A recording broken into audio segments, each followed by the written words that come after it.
Olá, empreendedores! Sejam bem-vindos a mais um episódio do nosso podcast, o Podpost, resenha para empreendedores. E o tema de hoje será tesouras, fé e empreendedorismo.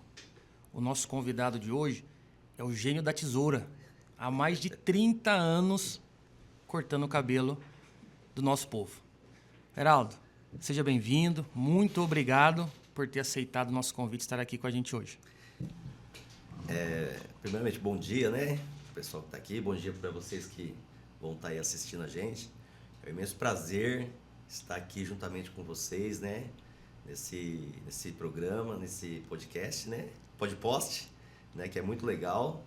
Estou me sentindo muito honrado de ser convidado para poder contar um pouco da minha história, né? Isso é muito importante para a gente que é profissional da área, ser reconhecido, né? Para que a gente possa cada vez mais poder, talvez aí até as pessoas que estão olhando para a gente ter uma direção, um jovem ou um empreendedor que está começando agora, poder talvez até se espelhar aí naquilo que a gente fez e graças a Deus estamos fazendo e com fé em Deus estamos vencendo.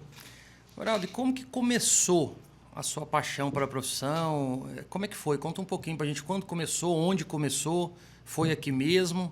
Foi na sua cidade de origem? Marcelo, eu sou natural de São Paulo, lá da região de Pirituba, né? Eu passei um tempo da minha juventude lá em São Paulo, né? Sou filho de metalúrgico, né? Meu pai metalúrgico, minha família metalúrgica também, né? E desde quando eu nasci até os meus 22 anos, eu morei em São Paulo e ainda não tinha desenvolvido essa profissão, né, do ramo de corte de cabelo, porque como o pessoal era todo metalúrgico, aí eu fui para a área metalúrgica. Só que eu vi que não era a minha especialidade, né? Eu trabalhava até então nas empresas de metalúrgica, eu trabalhei como soldador há muito tempo. Só que aí eu tinha um espírito assim de querer empreender alguma coisa na minha vida. Até então não sabia o que, né? Mas aí eu comecei a estudar algumas formas, algumas coisas que as pessoas pudessem precisar e sempre precisando para não poder ficar sem. Uma delas foi a barbearia, né? Um dia eu estava lá no Largo do Arocho, lá no centro de São Paulo, fui cortar o cabelo num salão lá e comecei a prestar atenção que o rapaz não parava de cortar cabelo, tinha muita gente esperando ele. E eu achei legal, porque mexe muito com a pessoa, com a vaidade da pessoa, a aparência da pessoa, né? E eu sempre fui uma pessoa meio perfeccionista também, a respeito disso, né? De aparência, de ver como é que está o estado da pessoa, né? E comecei a especular esse rapaz a respeito disso, né? Se ele ganhava bem, se ele fazia tempo que estava no ramo. E comecei a me interessar, a pesquisar. Foi aí então que surgiu, né, uma vontade de fazer um curso de barbearia. Mas até então, Marcelo, como eu morava lá em São Paulo e as coisas são difíceis, né? Até hoje é difícil, não é fácil para ninguém. E na época meu pai e minha mãe vieram embora para São José dos Campos e por intermédio da minha irmã, né, que comprou aqui um local aqui, eles dividiram, vieram com meu pai e minha mãe, eu fiquei sozinho lá em São Paulo. Aí a vida é difícil, né? Rapaz, sozinho, tava solteiro ainda. E a partir daí eu tive o interesse de fazer um curso, mas não tinha dinheiro para fazer. E ainda então, sem eu ter essa possibilidade de fazer esse curso, eu comecei a pegar meus amigos mesmo da rua ali e tal, né? Dando uma tesouradinha aqui, outra ali. E vai aprendendo, né? Aí eu fui desenvolver isso depois que eu mudei de São Paulo, que eu vim para São José dos Campos, né? Até esse momento você nem imaginava que era o grande caminho da sua vida, né? De forma alguma. Nunca que eu pensei que eu poderia exercer esse empreendedorismo de arte do corte de cabelo, né, da barbearia, numa cidade que eu não conhecia, uma cidade que eu não sabia como é que era, o custo de vida, se realmente ia dar certo eu estar aqui. E, enfim, acabei vindo para cá. Fiz no comecinho, fiz algumas outras coisas aí, né? Para poder ganhar um dinheiro. E no final das contas, acabei fazendo um curso aqui em São José para somar com aquilo que eu já sabia lá em São Paulo. Aí eu tive uma oportunidade de abrir um salão, né? Aqui no Vila Iracema, né? Na região do Putim. E até então estou exercendo essa profissão aí, 30 anos de tesoura. E além de cabeleireiro, você é pastor também. Sim, pastor, eu fui ordenado pastor. Pastor, essa parte religiosa foi uma parte muito interessante da minha vida, porque primeiro que o fundamento religião, ele tem vários aspectos, né? Religiosidade. Cada um tem sua religião, né? Cada um escolhe aquilo que quer e o chamado onde Deus coloca. O meu foi interessante porque eu sempre tive uma promessa a respeito de pregar o Evangelho de Cristo, ministrar a sua palavra. E só que até então, quando no começo de tudo aí, né, que eu comecei a trabalhar aqui, que eu tive a minha primeira barbearia, a gente não dá muita importância para certas questões, assim, de Deus, né, Marcelo? Assim, um chamado. Você está preocupado só com materialismo. Com ganhar dinheiro, né? Ganhar dinheiro. E na época que eu montei o meu salão, eu arrebentei mesmo, porque meados de 1995, 96, tinha pouco barbeiro aqui, né, na região. Então, você está trabalhando ali, você não dá muita importância. A religiosidade entrou na minha vida a partir do momento que você vai amadurecendo, você vai vendo que as coisas que você vai conquistando não é propriamente dito apenas pelo teu esforço. Tem que ter um sentido de Deus na sua vida, né? Para você poder ter a sua mente boa, o corpo bom e o espírito fortalecido para poder continuar a sua caminhada profissional. E eu comecei a participar de algumas igrejas, né? E eu fui, assim, levado por um amigo meu, que hoje, infelizmente, ele já não está entre nós, o evangelista João Nunes. Ele foi um grande precursor aí nessa minha vida religiosa. Comecei a andar com ele, né, nas igrejas, gostei e comecei a frequentar. Quando eu comecei a frequentar as igrejas, eu comecei a fazer trabalhos sociais, né? Sou muito conhecido em muitas igrejas aqui na região, graças a Deus. Fiz muito trabalho social em várias delas. Inclusive hoje eu faço parte de uma denominação, chama Assembleia de Deus Casa de Oração. É lá na Fazenda Brasil, né? O pastor Donizete, homem de Deus. Jambeiro, né? Fazenda Brasil. Isso, é muito bom, um lugar bem legal, Marcelo. Pessoal humilde ali, o pessoal bem carente e precisa bastante, sabe, de ajuda e ministração de Cristo. Aí a partir daí a história é um pouco comprida, vou ver se eu consigo falar em partes, né? Cortar, né? Cortar, literalmente. Vou ficar aqui o dia inteiro. Mas a partir daí eu comecei a fazer essa parte de cristianismo, de pregar.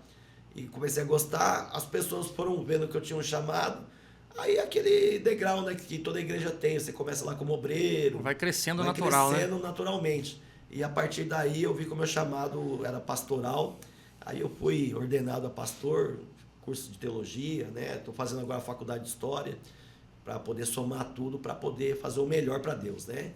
E aí eu fui ungido a pastor e até então estou aí, né, fazendo a obra de Deus.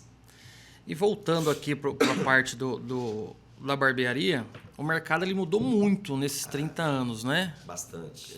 O que você conseguiu presenciar que mudou tanto? Hoje, o conceito da barbearia ele é diferente do que de 1900 quando você começou. Sim. Hoje é totalmente diferente. Nossa, totalmente. Igual você falou, Sim. Não tinha barbeiro. Isso. Na pandemia a gente percebeu. Nossa. Que a dificuldade... Foi imensa. O pessoal... É barbeiro, é manicure, cresceu bastante, né? Marcelo, a área da barbearia, uma coisa foi muito interessante. O Brasil passou por uma fase muito difícil, né? Vamos falar assim, em questão de trabalho. E o ramo barbearia, no começo de tudo, eu comecei em 95, 96, mas bem antes de mim, a barbearia ela não era tão apresentado ao povo, né? Então, o barbeiro, antes, que tinha um barbeiro raiz, esse barbeiro raiz, ele era um profissional bem, assim, requisitado, mas não era bem visto, não era assim, não era expandido. A partir do desemprego, as pessoas começaram a se reinventar.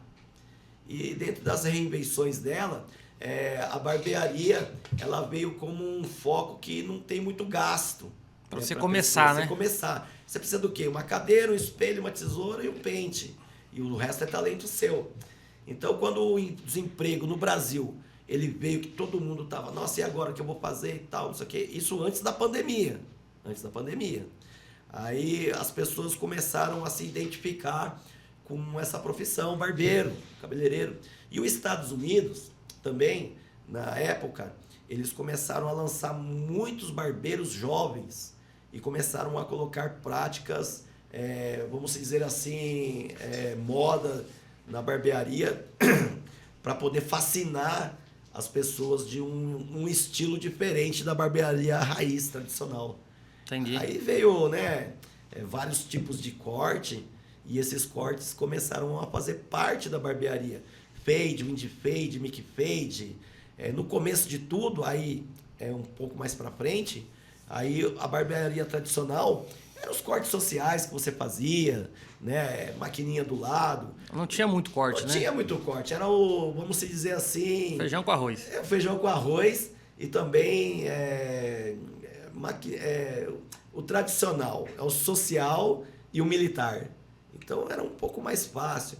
Os pais levavam os filhos, hoje os jovens... Hoje já tem um risquinho, né? Hoje os jovens tá assim, mandando, tá ditando, né? Então, veja bem, antigamente o pai levava o filho para cortar o cabelo, o pai escolhia o corte. Hoje o filho leva o pai para a barbearia para poder só pagar o corte. Só pagar o corte. Porque o corte já está na mente dele. Porque hoje o corte do jovem, né, é diferente daquele corte do jovem de antigamente. E a gente percebe que o jovem, ele segue algumas tendências, né? Se você lembrar em 2002, quando o Ronaldo Fenômeno fez aquele... Meu Deus! Aquilo lá virou febre. Eu achei aquilo horrível, mas enfim, né? Aí veio 2010, o Neymar lançou o Moicano no Santos. A molecada queria Moicano. Sim. Né? Então, a gente percebe que os artistas aí, eles influenciam também no corte de cabelo, né? Nossa, os artistas, principalmente os jogadores de futebol. David Beckham, você lembra? Eu lembro, o David Beckham. Ele fazia um corte, ele era a estrela da Copa. Ele virou ator no time lá dos Estados Unidos, lá, fizeram uma estátua de chocolate dele lá, então, o cabelo dele, moicano. Você vê como é que o cabelo, ele... Muda. Ele diferencia a pessoa? Inclusive a personalidade da pessoa. É. Porque, você veja bem, que nem você falou aí, o Neymar. Hoje, se você pegar aí um Neymar que veio agora há pouco tempo aí, né? Veio dos países de fora e está aqui agora, ele já vem influenciando uma torcida inteira. Não só a torcida, mas o Brasil inteiro. O Brasil. O jovem vê hoje o Neymar como um ídolo, como uma pessoa, né, mídia. Então, o jovem quer fazer tatuagem, quer ser igual, se espelha. E o cabelo também. Então, você veja bem, o Ronaldo, o Fenômeno, quando ele lançou aquele corte cascão, né? Eu falei, que corte horrível. Ninguém vai fazer isso. E pior que ele explica num vídeo dele que ele fez aquele corte para tirar o foco da cicatriz do joelho dele. Exato. Ó, pra você ver, ele já... Ele falou, eu fiz o corte que todo mundo falou do meu cabelo e todo mundo esqueceu da minha cicatriz do joelho. Então, na realidade, ele não teve noção do que ele ia causar, né? Causar no mundo da barbearia, né? No caso aí, né? Do cabelo, da aparência dele.